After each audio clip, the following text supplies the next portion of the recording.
No. I don't know. You know, inquiring minds want to know.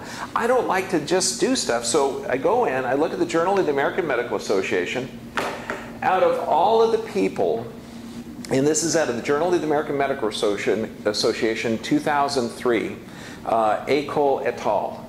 Now, 62% of all the people with heart disease had 0 to 1 risk factor. Now let's say you get this smoking, diabetic, high blood pressure, high cholesterol guy that walks into your office beet red. What's his risk factor? Less than 1%. Less than 1% of everybody that has heart disease has diabetes, high cholesterol, high blood pressure, and smoking. Come on, say it with me. Wow! I can start smoking. No. That's not the message here. Okay. Understand that you can't chemically lower these symptoms down. That's foolish. That's ignorant. Human beings don't work that way. If a medical doctor is doing that now, you fire him. He works for you. If he gives bad advice, he shouldn't be talking to you. Okay, out of here. This right here is guaranteed to lower cholesterol. A cup of blueberries a day. The side effect is health. Now, why would I put this thing up here? Because they have phytonutrients in there. They have antioxidants, bioflavonoids. There's dozens and dozens of bioactive enzymes in this fruit. We don't know how it works. But we do know it cleans arteries. So now, is healthy fresh fruit one way to deal with chemical stress? Absolutely. Absolutely. Eggplant, anything purple. When you start looking at fruit, see, we're not really sure how it works. It's like in a tomato, there's over 10,000 bioactive enzymes. We're not going to waste money studying a tomato because that would actually reverse cancer. Uh-oh. I'm sorry, it sounds like I'm less dyslexic. I mean, just like whatever. Okay, no, we're not going to waste time studying fruits, even though that if we actually invested money in studying fruits, we could heal disease.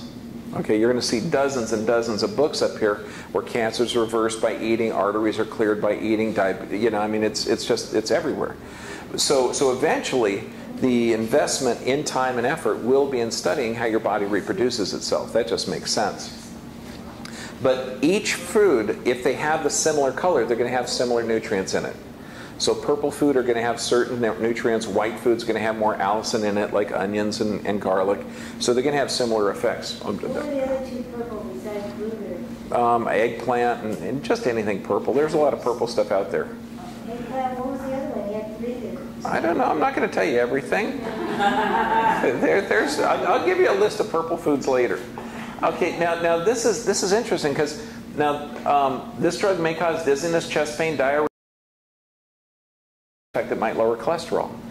I mean, you hear this. I've got 5-year-old kids that they attended our drug lecture and they say, gosh, Mom, you know, they go in there and they tell you what the drug does and then talk really, really fast about the stuff that it's not good. At my office, we're talking about Motrin this week. Okay, we have a talk every Thursday night. And did you know that the side effects on the box of Motrin are different in South America than they are in North America? Did you know that? Is there in Spanish? No, not just Spanish. No, different side effects. See, in South America, they say that it may cause necrotizing vasculitis, which is a rotting of the skin from the inside. It's so bad that it has to be treated by burn units. And a guy is up here and he's taking it, and he realized that he got this weird skin condition and kept going on and on and on. And of course, he was in pain. So what did the doctor prescribe? Pain medication. Motrin. And that caused it in the first place. Okay, so you see how ignorant this is. Okay, it's foolish. You're not respecting the body. So there's about $1 million lawsuit against Motrin on this. So any chemical that you put in your body is going to slow or stop a metabolic process.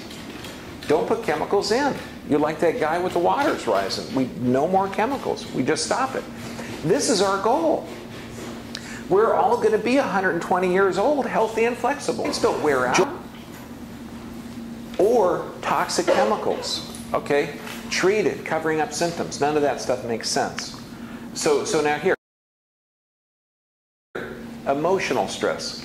Now this is brilliant. This is brilliant. How many people have said, God, I'm really stressed with the traffic, or I'm really stressed with work, or I'm really stressed in my relationship? Have you ever said that? Because remember, physical, chemical, emotional relationship. We talked a little bit about chemical. It's bad food, okay, medications, bad care. Emotional stress, your body responds the same. So what I want you to do is next time when you say, I'm stressed out at work, replace stress with fear. Okay? We're all away from the playground a long time. So if you go in there and actually say, if you're stressed, what are you actually afraid of? What are you afraid of at work? Are you afraid that maybe you're going to make a wrong decision, that you're going to get yelled at, that you're not going to be financially successful? If you're stressed out in a relationship, are you feeling unheard?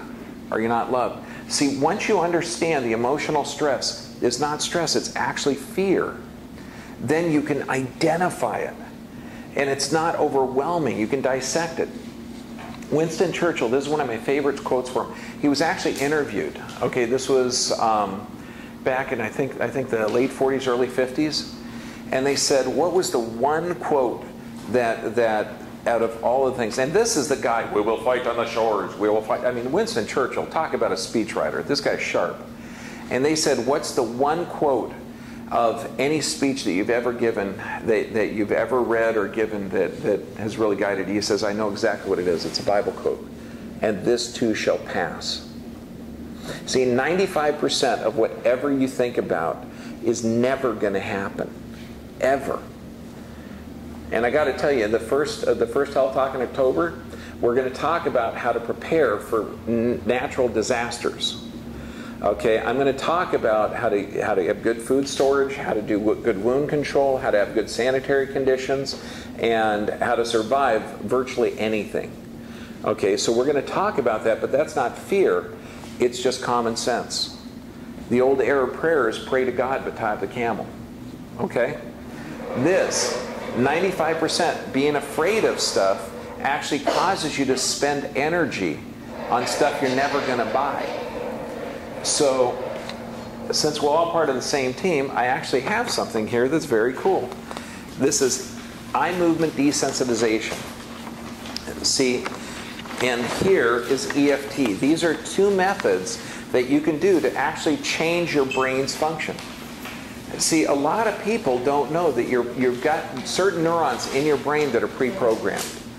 And how your brain memorizes, if you've got one neuron that comes over and makes a connection, and that's a familiar feeling. Okay, remember feelings and thoughts. So what you want to do, you want to break those neuronal connections and create new ones. EMDR is used by the military. Okay, it's called eye movement desensitization response.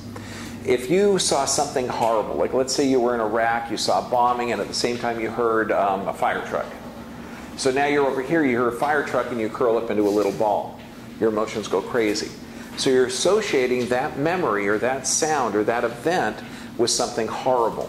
Well, to deal with the fear, and this would be the fear, the stress of relationship, the stress of work, the stress of traffic, the stress of the future or the past, anything. What you need to do is retrain your brain to break those neuronal connections. Okay, and those are two fantastic techniques. Okay, we go into those very, very clearly and slowly when we talk about bipolar disorder, but I just gave you the tools, and they're very simple techniques, and they work. Okay, so first identify the fear, and Winston Churchill, his quote, I mean, I got goosebumps when I heard this, and this too shall pass. Okay, now here, low cholesterol linked to depression. I'm sorry, what were one of those top 10 drugs that they were passing out? Cholesterol drugs? Oh, okay, good. Now, cholesterol is the precursor to stress hormones and used for tissue repair. Do you want to chemically stress out the body and lower the body's natural response? Doctor, do you? No? Anyone? Good. No. No, it's foolish. Now, this is wild. Okay, antidepressants, do you know how they work? Doctor, do you know how they work? Yeah. Yep. Okay. Now, if he's educated, he's going to say they're an SSRI, selective serotonin reuptake inhibitor. Yes? Okay, good. However, if you actually read, and I didn't mean to put you on the spot, Doc. I was kind of hoping you were going to say no. When you actually read the clinical pharmacology, which is the mechanism of action, how the chemical works in your body, it says mechanism of action is unknown. So, doctor, you don't know how it works. Okay, I don't. Heck, when I prescribe blueberries to lower cholesterol, I don't know how they work. I know they got soluble fiber. I don't know. But by gosh, I know they're good for you. Okay, because I see the results. Now this is a quote. The Hippocratic Oath, you've heard of it. You know, and I've never read the medical Hippocratic Oath. I have read the chiropractic one. I actually read it when I got my doctorate of chiropractic. And it was, we must do good. When you look at this, I will use those dietary regimes by which my patients will benefit, according to my greatest ability and judgment. And I will do no harm or injustice to them. I will not give a lethal drug to anyone I am asked, nor will I advise such a plan. And similarly, I will not give a woman a peck. That's the thing to cause an abortion. That's in the oath. I will not give anything lethal. Here's the black box warning on antidepressants. Antidepressants increase risk of suicidal thinking and suicidal behavior. Prozac or any antidepressants in a child or adolescent or young adults must balance this risk with the clinical need. I know. Can you imagine a clinical need? And without looking at the actual reason behind, there's multiple avenues that you can do to solve depression. It's oxygen, it's nutrition, it's exercise. But to give a drug, when would the clinical need of giving a chemical that has a warning of suicide be effective? That's crazy. Mary, this is a reversal of the curve in the 20 years of daily migraines. Was she happy or sad? 20 years, she'd have to go into a room every day and lock herself in there. Relationships with her kid was trashed. Her husband was trashed. She was taking toxic chemicals to try and get through the day. That wasn't working. She drove from Apple Valley down to see me. I'm over in Huntington Beach. Within 2 weeks, her headaches were gone. Within 90 days, she got her life back. See, if every doctor out there approaches a patient, this patient is giving symptom after symptom after symptom. The solution isn't to cover up the symptoms. It's actually to respect the body. Now, did we eliminate the chemicals that she was taking? Yes or yes? Yes. Did we get her on fresh sunlight and fresh water and exercise? Absolutely. Did we tell her to walk in the grass barefoot? Absolutely, because that has a detoxing effect. The earth has an electronegative charge. It's a radically different thing. EFT, EMDR, fantastic. This one here, fibromyalgia. Now this is the craziness. Does she have physical stress? Absolutely. Her spine's bent off to the side. Now, most doctors aren't trained to find out that a spine that's off to the side that could cause symptoms. Why? Because they don't correct it. If you don't know how to fix it, you're not going to look into finding it. Does that make sense? Yeah. Okay. I don't check my transmission. I don't know how to fix it. It makes a noise. I drive to somebody smarter than me. Okay, does that make sense? So if you find this deviation, you don't do anything unless you know how it works. So now this gal here, pain, she's given a pain reliever. Her heart rate's elevated. Her blood pressure's elevated. Her blood sugar's elevated. Is her blood healthy or sick? Having excess cholesterol and excess sugar in there. Is her blood healthy or sick? Sick blood, so she's going to have skin lesions. Okay, she's not going to be healthy. Is she going to be sleeping good? No, so we'll give her Ambien. That'll interrupt the REM state of sleep. Can you see this? This is not health care. There's no way this could ever be considered health care. It's disease management. Now, she's diagnosed with an incurable disease. I can't treat you with chemicals. You must be incurable. Sorry, that's my Catholic upbringing. You must be incurable. Okay, so nine prescriptions for 6 years.